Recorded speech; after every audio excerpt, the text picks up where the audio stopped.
Things they've accused me of, the human trafficking, which is obviously insane, but look what the BBC print about. The BBC said that 13 years ago, I was emotionally controlling to an anonymous girl. Let's analyze this as professionals. You're a man, I'm a man. All the men watching. 13 years ago, I was emotionally controlling. What does that mean? Does that mean I said, no, I won't buy you a handbag? Does that mean I said, no, you can't go drinking with those guys in the club? Does that mean I said, no, you should have been nice to me on my birthday? What did I do? Don't know. Who is she? Don't know. And they're putting it all over the news and calling me a sex criminal? How do I defend myself against such abstract bullshit?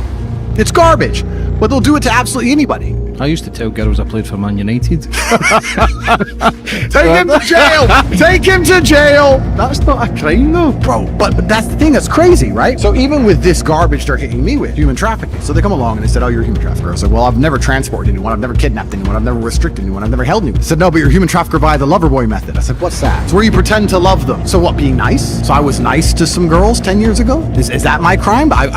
Maybe I did love them. But we're not together anymore, so what? I pretended? Who said I pretended? Prove I pretended to love, and then what did I pretend to love them to achieve? The case against me is that I pretended to love girls to make them do TikTok for money. I pretended to love girls to convince them to do TikTok to give me the money. The girls themselves have said that's not true, but they throw away their statements and keep them as victims in the file. That's how insane this is. The level of insanity is crazy, and there's so much more I can say, but unfortunately I'm in Romania and I have to go to court in Romania and I have to respect the Romanian judicial system, and I have enough faith that the judge is going to look at this and say, well, this is crazy. It's not human trafficking. What do you think should be in place to protect men more? Do you think we get the rough end of the stick? Oh, we absolutely get the rough end of the stick, and there has to be some degree of burden of proof. I don't know why with these particular crimes there's no burden of proof. Surely there has to be some legal test. I don't know where a woman's statement alone just is enough. If you go into the police station and say, I know someone who stole a car. What car?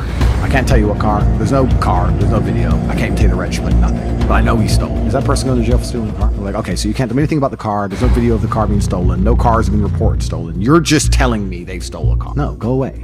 If something happened to my daughter, heaven forbid, and I find out, yeah, heaven forbid, bro, but I find out she was walking through a park alone at night at 4 in the morning, the first thing I'll do is I literally, before I plan to kill the guy and find him, because I will kill him, I'll say, what the fuck were you doing walking through a park at 4 o'clock in the morning by yourself? I'm not going to absolve her of all responsibility. I say, why did you do that? I would have picked you up. What are you doing? I believe in personal responsibility for all, and of course there's some scenarios where that won't help. Of course there is. But those are the most heinous, violent, brutal crimes, where a woman is being responsible and doing the right thing and protecting her safety and is still raped. Well, in those scenarios, most of the men get caught because they're doing actually terrible things. But all this subjectiveness of, I was with a guy 10 years ago, I was in love with him, we lived together, now he's famous and now he's rich, and I think he once told me something that emotionally made me feel like I couldn't take money from his wallet and I'm been raped, and there has to be a level of sanity reinstalled. But that's assuming the legal and judicial system wants sanity. If you have sanity, then it's much harder to just weaponize it. If you have insanity, then you can just make everybody afraid of it and just weaponize it against anyone you choose. In fact, in jail, I said it to Tristan. I said,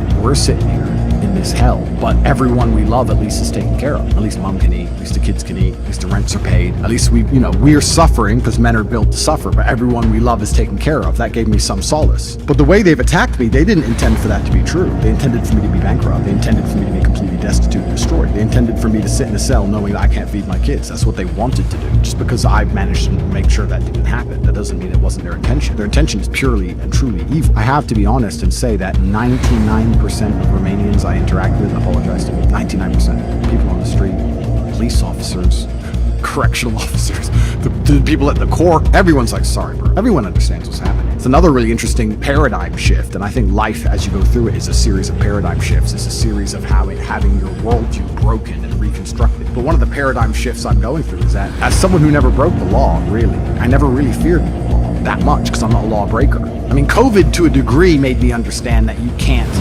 be a cuck to the law. You have to be the kind of person who's like, no, I'm not putting that mask on, get fucked. I understood that much, but I never thought I'd ever be genuinely a target of the law because I'm not a criminal. So I never really feared it. And now I have this really interesting hobby, a new hobby of mine. Before I go to a country, I investigate the legal system. Like, what happens if I get arrested? What's the jail like in Azerbaijan? Because I'm like, what if I get arrested there? I found out that Japan's legal system's crazy.